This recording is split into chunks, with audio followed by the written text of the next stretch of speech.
El agua ha trazado siempre un eje fundamental para dibujar la historia. Más allá de sus usos cotidianos, a su alrededor han nacido civilizaciones y enclaves idílicos. En Granada, a su paso, se han extendido ingentes albercas que programaban racionalmente su disposición sobre el terreno para el regadío de las huertas, el consumo humano y el disfrute en jardines y fuentes.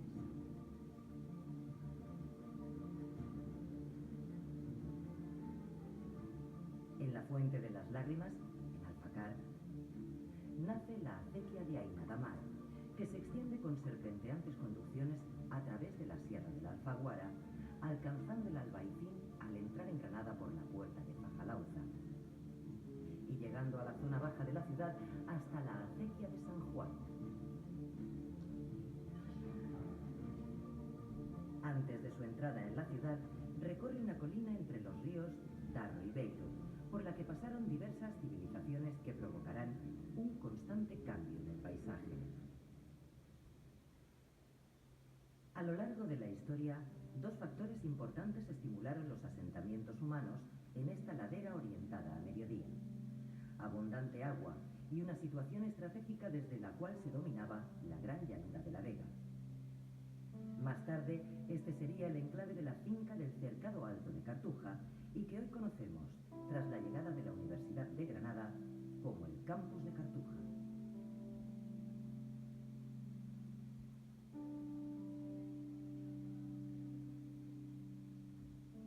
Hacia la segunda mitad del cuarto milenio antes de nuestra era, la ladera de Cartuja había sido objeto de poblamiento por parte de grupos del Neolítico reciente. Sería, no obstante, un establecimiento pequeño y probablemente estacional, del que se conocen únicamente una serie de fosas con sus rellenos arqueológicos, producidos por el abandono del lugar, y en una de las cuales dejaron enterrada a una de las pobladoras. Actualmente, los restos humanos más antiguos que se conocen en la ciudad de Granada. Ello queda evidenciado por las excavaciones de 2010 en el Solar, donde curiosamente se ha construido la edificación más reciente del campus, el edificio del Centro de Investigación Mente, Cerebro y Comportamiento. Una lápida sepulcral romana y algún otro elemento funerario nos indican la proximidad de la que fue una de las necrópolis más importantes de la Granada ibérica y romana, cuyo núcleo, constantemente ampliado, se situaba entre el actual campus y la zona de Fajalauza. A la proximidad de esta importante necrópolis con Cartuja se atribuye el hallazgo de piezas tan singulares como la estatuilla ibérica en bronce de los siglos IV y III a.C., única de este tipo localizada en la ciudad y que coincide cronológicamente con una etapa de esplendor del cementerio, en la que las élites iliberritanas se incineraron aquí con sus principescos ajuares y panoplia guerrera. La mayor explotación de los recursos del entorno se produjo en la época romana. La arcilla y el agua suministrada por el río permitieron establecer un gran complejo alfarero ligado a la municipalización romana del antiguo Oppidum ibérico de Turir y Liberri, emplazado en el cercano Albaicín granadino. Cartuja pasa entonces a ser uno de los terrenos suburbanos de la ciudad romana y su intensa actividad tuvo que constituir un importante recurso económico para su sociedad. La intensidad de esta actividad económica puede rastrearse en la envergadura del centro, con diversos sectores productivos diseminados, de cuya organización se conocen, por el momento, espacios de trabajo, almacenamiento, estructuras de preparación de arcillas, testares y hasta ahora 14 hornos.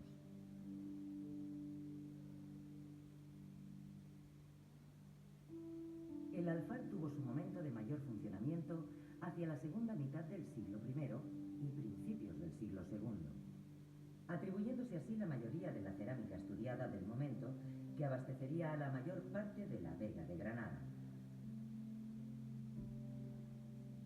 Tras el abandono del Alfar, no hay evidencias de una reocupación de la colina hasta el siglo XIII, salvo algunos restos aislados.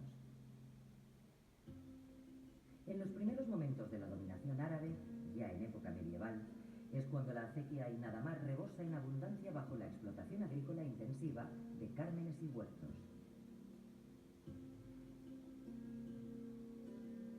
Su situación es maravillosa, con huertos admirables, vergeles sin par en cuanto a la templanza de su clima, la dulzura de su agua y el panorama que se divisa.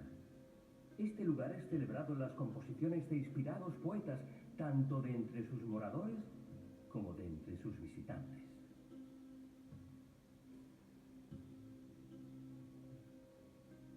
A los árabes que llegaron a Granada se les atribuye la acequia de Ainadamar, que daría lugar a una facilidad sin precedentes del uso agrícola de la tierra. Esto va a generar un gran número de huertos y cármenes afincados por consiguiente en el llamado Pago de Ainadamar, nombre que recibieron los terrenos donde se ubica el actual campus universitario. Con el agua fluyendo entre la tierra, no solamente se destinará la zona a un cultivo de regadío, sino que debido a su cercanía a la Medina y unas excelentes vistas de la ciudad y la Vega, fue un enclave muy apetecible para las élites granadinas, encarnando algunos de los factores claves para el ocio y disfrute de la vida en la mentalidad nazarí. Pozos, jardines y albercas acompañan a la figura del Carmen andalusí en un uso ornamental del agua. El tiempo ha dejado pocos testimonios de las riquezas que mencionan los textos árabes. Y solo el gran albercón del Moro y los restos asociados a él, con vestigios de enormes muros y de las torres que tenía en sus cuatro esquinas, nos recuerdan que, en efecto, hubo allí ricos alcázares propiedad de la aristocracia nazarí.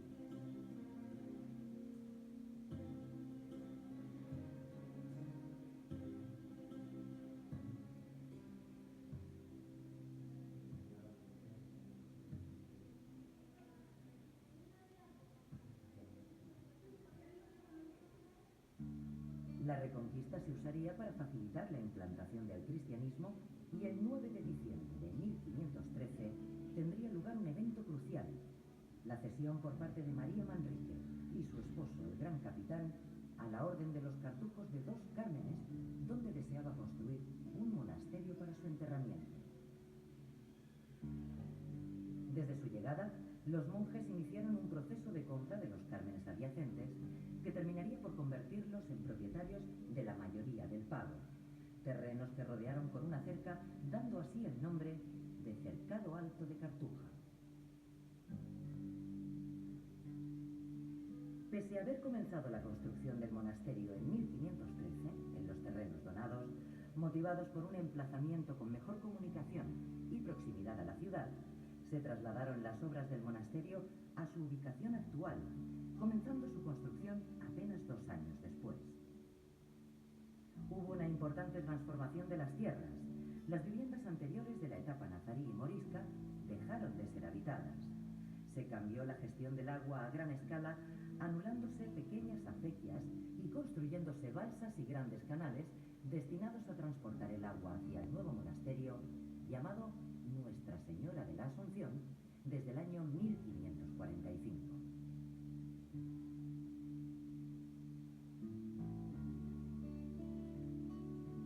Con un enorme valor artístico en su interior, llegando a su máximo esplendor en el siglo XVIII, recoge obras pictóricas de Sánchez Cotán, Atanasio Bocanegra, la cúpula de Antonio Palomino o la propia talla de San Bruno, fundador de la orden por José de Mora.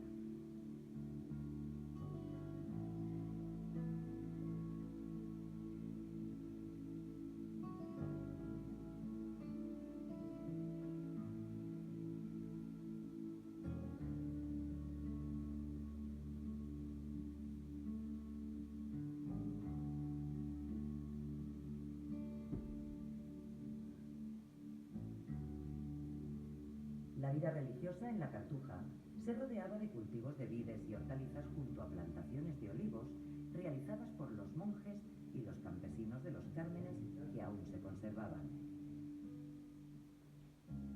Eran cristianos nuevos y viejos los que convivieron en el territorio hasta la rebelión de las Alpujarras, cuando gran parte de ellos perdieron sus posesiones.